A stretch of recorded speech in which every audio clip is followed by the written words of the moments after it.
Hi, Megan. Hi, how are you? I'm good. Good. So, you were telling me earlier that you started trading cards as a hobby. That's just crazy that it's become your job. But I wanted to ask you how did you even start with this? Were you trading cards as a child or? Well, like so many people who probably buy and sell baseball cards today, as a kid I collected them. I probably started when I was about, I don't know, 7 or 8. I Wow. can kind of remember, because even though I'm a Dodger fan, not a Yankee fan, at an early age, in 1961 when Mickey Mantle and Roger Maris were racing towards Babe Ruth's record, and I loved Mantle back then, and I was hoping that he was going to break the record, but towards the end of the year, he broke his ankle or something. Right. So Maris ended up crossing the finish line with Mantle on the bench, but I think it was about then when I probably started collecting baseball cards. Oh my gosh. So, let me ask you, what exactly happened to those cards? I wish I could tell you. I've heard these stories a million times from customers of mine.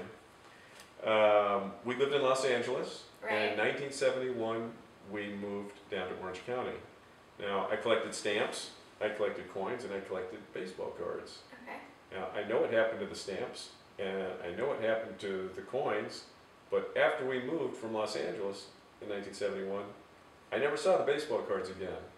And I used to have shoe boxes full of them, because at the end of the year, you go raid your mom's closet, you take the shoe box, you take her shoes and toss them out, take the shoe box, put your cards in there, and then stick them in your closet. Right. And I had, probably, must have had a half a dozen of these shoe boxes. I'd have a full shoe box every year. Never saw them after we moved. Wow. Can't tell you what happened to them. No thieves that were your brothers or sisters, possibly? There was a garage sale as we were moving, but then again, it's possible that as the movers were moving stuff, things get thrown away. I mean, Right. typically what I hear from my customers is well, they went off to college, or they moved, or they went into the military service, and when they got back, they were gone. Right. And mine too, we moved and they were gone. Thinking back, were any of those cards worth anything? Yes and no. The one thing I can take away from that is because I loved those cards so much, and when it was baseball season, I'd be listening to Vin Scully, I'd be playing with those cards. So condition being everything, I know the cards I had probably weren't in that great a condition. So I probably didn't lose too much money-wise because they were probably creased, they probably had rounded corners, we flipped them, we traded them, we did all kinds of stuff. Right. So it wasn't like some of these guys that take them, look at them once, put them in a box, in the closet, and you get them 40 years later and they look like they're brand new. Mine wouldn't have been like that. Yeah. So you started collecting cards around 8, so does that mean you've been collecting your whole life, or did you take breaks, or how has that worked out? Actually, knowing what I know today, I wish I had kept on collecting from the time I was 14 all the way on, or 8. Right. But 1968 is the last year I remember collecting them, and it's funny because card number 25, Cookie Rojas, in the 1968 set, it was the only card I didn't have that year. And of course, as a 14-year-old kid, you don't know that, hey, it's in the first series. Once they're done selling the first series, you're not going to get it in the second series. I kept buying cards, I could never get that one card. But 1968, that was the last year I collected. And I didn't start collecting again until like about 18 years later. Wow. And then did it immediately become a job, or you were just doing it for fun?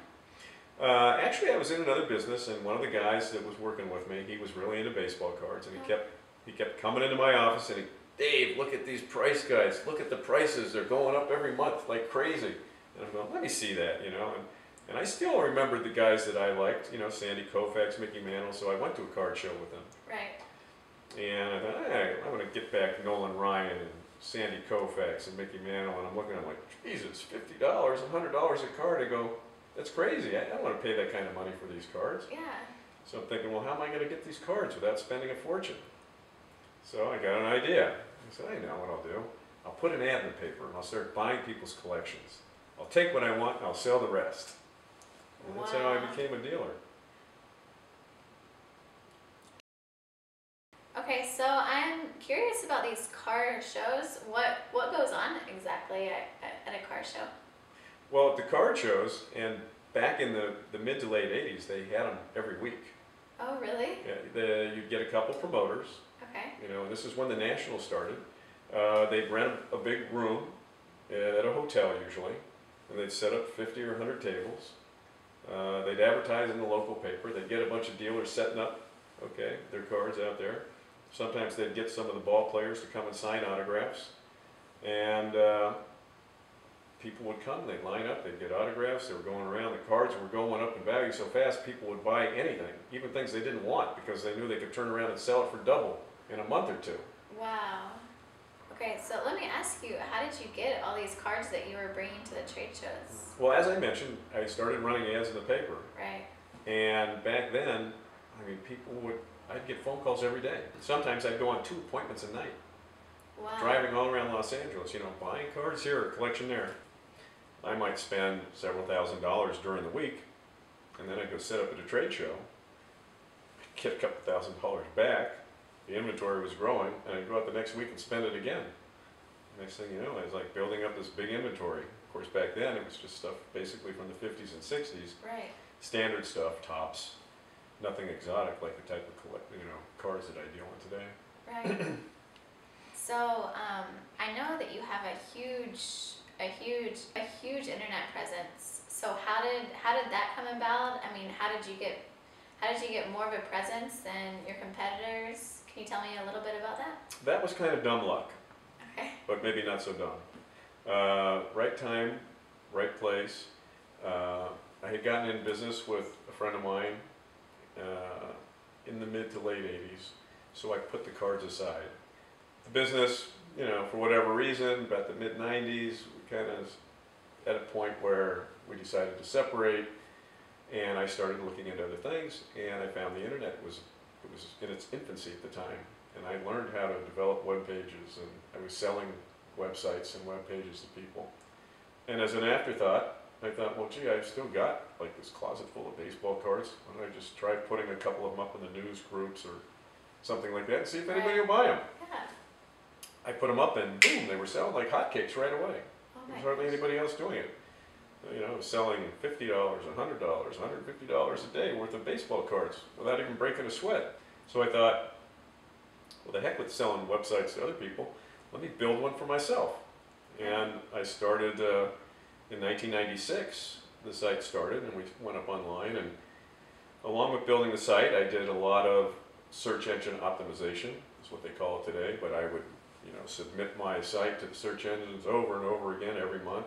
And our presence has been up there for a long time. So we got up on the internet before a lot of other guys that were selling and buying baseball cards. Wow. So you're doing so well in this arena. Do you plan to continue to do this for the rest of your life, or what are your future plans? What are you going to do with Dave's vintage baseball cards? Well, it's an interesting question, but actually, I always like to tell people that it beats working for a living. If I had a regular job, this would probably be my hobby.